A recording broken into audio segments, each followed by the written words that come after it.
توحید پرست انسان کے چہرے پہ رونق ہوتی ہے, اس کے دل میں کیا ہوتا ہے؟ سکون. قرآن یہ مثالیں بھی دیتا ہے. ضرب اللہ مثلا رجلا فیہ شرکاء متشاکسون ورجلا سلما لرجل هل یستویان مثلا. کیا پیاری مثال دی قرآن نے. بتاؤ کسی شخص کا ایک معبود ہو, اسے پتا ہے کہ اولاد کے لیے بھی یا اللہ صرف اللہ ہی اولاد دے سکتا ہے, اسے پتا ہے کہ میری بگڑی کون بنا سکتا ہے, صرف اللہ. اسے پتا ہے میرے کاروبار میں کون برکت دے سکتا ہے, صرف اللہ. اسے پتا ہے کہ مجھے بیماری میں کون شفا دے سکتا ہے, صرف اللہ. اسے پتا ہے کہ میں کس کو راضی کروں گا تو جنت میں جاؤں گا, صرف اللہ. اسے پتا ہے کس کو ناراض کروں گا تو جہنم میں جاؤں گا, صرف اللہ. اللہ کہتے بتاؤ جس کا صرف ایک معبود ہو وہ سکون میں ہے, یا جس کے درجنوں خدا ہوں. کبھی اس روحانی ڈرامے باز کے پاس جا رہا ہے کہ اولاد اس پھونکوں والی سرکار سے ملے گی مجھے, کبھی جا رہا ہے اس قبر کے پاس کہ مجھے جن چڑیل بھوت وہاں سے بھاگیں گے میرے, کبھی جا رہا ہے کہ میری بھاگی بھی بیوی کو وہ عامل پکڑ کے لائے گا, کبھی جا رہا ہے اس بت کے پاس ہندوؤں کے پاس کہ بھائی اس مندر میں جاؤں گا اور یہ کروں گا تو پھر جو ہے نا میرا کاروبار بحال ہو جائے گا. وہ تو ویسے ڈپریشن سے مر جائے گا آدمی. ہمارے سارے مسائل کون حل کرتا ہے؟ میں نے آج تک کبھی تعویذ گلے میں نہیں ڈالا الحمدللہ, اور میری ٹینشنیں آپ سے 4 گنا زیادہ ہیں. استغفراللہ, غلط بول دیا میں نے. گھر والے بھی بیان سنتے ہیں.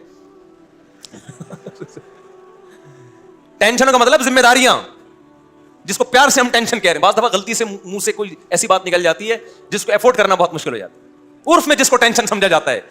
بتاؤ جس کا خاندان چھوٹا ہو اس کی ذمہ داریاں زیادہ ہوتی ہیں یا جس کا خاندان بڑا ہو؟ بڑے والے کی زیادہ ذمہ داریاں ہوں گی نا.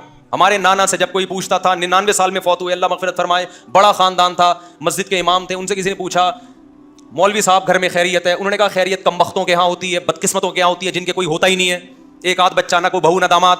ہمارے تو اللہ کا شکر ہے بیٹے ہیں, بیٹیاں ہیں, بہویں ہیں, داماد ہیں, پوتے ہیں, نواسے ہیں. ہم لوگ کے یہاں خیریت ویریت نہیں ہوتی. بڑا انجوائے کر کے کہتے تھے. ہمارے یہاں تو کسی بچے کا سر پھٹا ہوا ہے, ادھر گر گیا, وہ ہے بھائی, کسی کو نزلہ ہو رہا ہے, اس کو اسپتال لے کے بھاگ رہے ہیں, کسی بہو کا میٹر کیا چل رہا ہے, شارٹ چل رہا ہے, ٹھیک ہے, اس کو منانے میں لگے ہوئے ہیں, کوئی داماد آڑا ترشا نکل آیا, اس کو سیٹنگ پہ اس کو تبلیغ میں بھیجا ہوا انسان کا بچہ بنانے کے لیے.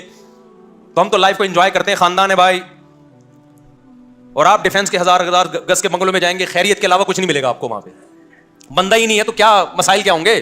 لیکن وہ جو 1000 گز کے بنگلے خالی ہوتے ہیں نا, وہ ٹینشن لیس ہو کے بھی ٹینشن فل ہوتے ہیں, کیونکہ وہاں دل لگی کے لیے انسان نہیں ہوتے, محبت کرنے والے انسان نہیں ملتے.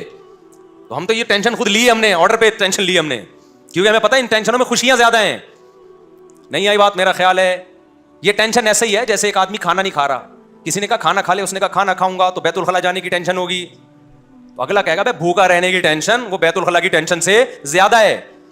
اکیلے زندگی گزارنا, ایک آدھ بیوی, ایک آدھ بچہ, یہ ٹینشن زیادہ ہے. اگرچہ دیکھنے میں لگے گا ٹینشن فری ہے, خاندان ہوتا ہے تو کچھ ٹینشنیں ہوتی ہیں, لیکن خوشیاں ٹینشنوں سے زیادہ ہوتی ہیں.